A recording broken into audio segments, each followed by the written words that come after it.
So here we are with the city of Calgary going into budget talks yet again. Being an election year, of course, they talked about freezing tax increases. They do that once every 4 years, and then they just hike the hell out of them for the following 3 years. That's a regular pattern out of them. What we've got going on this year, though, is extra special because the city council has bent over backwards to try and appease the extremists of Black Lives Matter by defunding the Calgary police. Now they're all scrambling as they get the backlash and saying, no, we're not defunding, we're reallocating. Look, you take money out of the pot, it's defunding. You're trying to polish a turd. Don't try and relabel it. At least accept what you're doing. And now, of course, they're pretending to be fiscal conservatives. They say, look, we need to save money. That's what you're telling us, right? Fair enough. But there's a lot of other areas that can be cut, and that's what they're saying. Well, what would you like cut if we're not going to cut that? Okay, well, I can list a whole lot. But I'm just going to give one giant thing that can be cut that does not need to be invested in at all right now. Maybe down the road if things change dramatically, but not right now. And that's the Green Line. This is a picture of the proposed Green Line in Calgary, an LRT line that's going to run from the far north end of the city all the way down to the far southeast.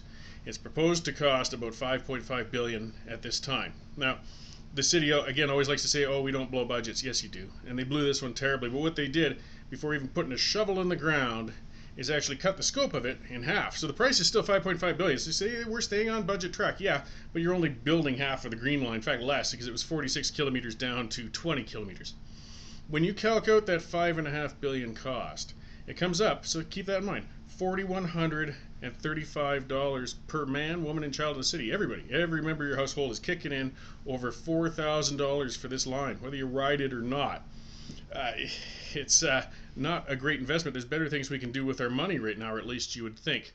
This is a huge area where some savings could come. And they say, oh, but we got federal and provincial input we would lose. No, you won't lose it because it's still coming out of the taxpayer's pocket. We just aren't spending it on that.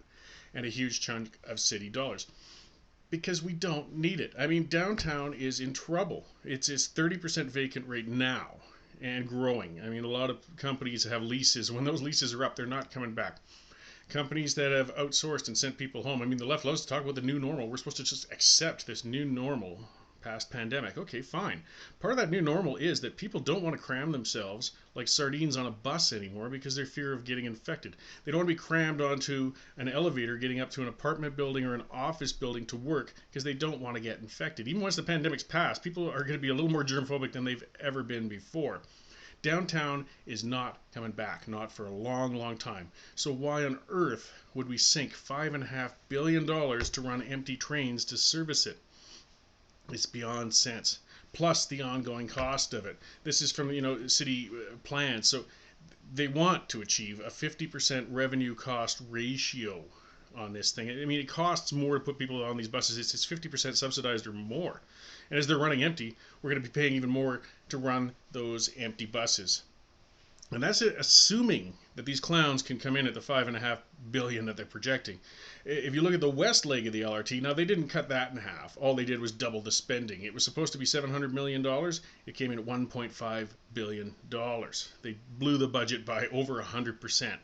They don't like talking about that. But they're terrible. They're terrible. So with this giant green line north-south, do you really think they're going to come in at $5.5 billion? We'll be lucky if they come in at under 10. Meanwhile, they're nickel and diming the police while we've got rampaging addicts and troubled people downtown and a crime wave going on. That's city council priorities. So why are they being so absurd, though? Why are they pushing this? Well, it's all about legacy. Looking ahead, he's been in 10 years. His only legacy has been into a bunch of horrible pieces of public art, massive residential property tax increases, massive business tax increases, which has driven businesses right out of the city, a vacant downtown that isn't just due to the pandemic and oil prices, it's due to the fact that he's made Calgary unviable as a place to do business. He tried to get himself a little private party called the Olympics. Thankfully, the voters slapped that down. The one and only good thing Notley did was let us choose. And they told Nancy where to go. As you can see, he looks very upset here. He's upset a lot these days. His last hope, he wants to cut a ribbon and say, I designed this brilliant green line that connected the city. But it's ridiculous. It's a green line to nowhere. Yes, there's money been sunk into it, but as the old saying goes, you don't want to send good money after bad. Cut this thing off now. We need the money. We've got a pandemic. We've got more important things to do. It's time to put an end to the green line.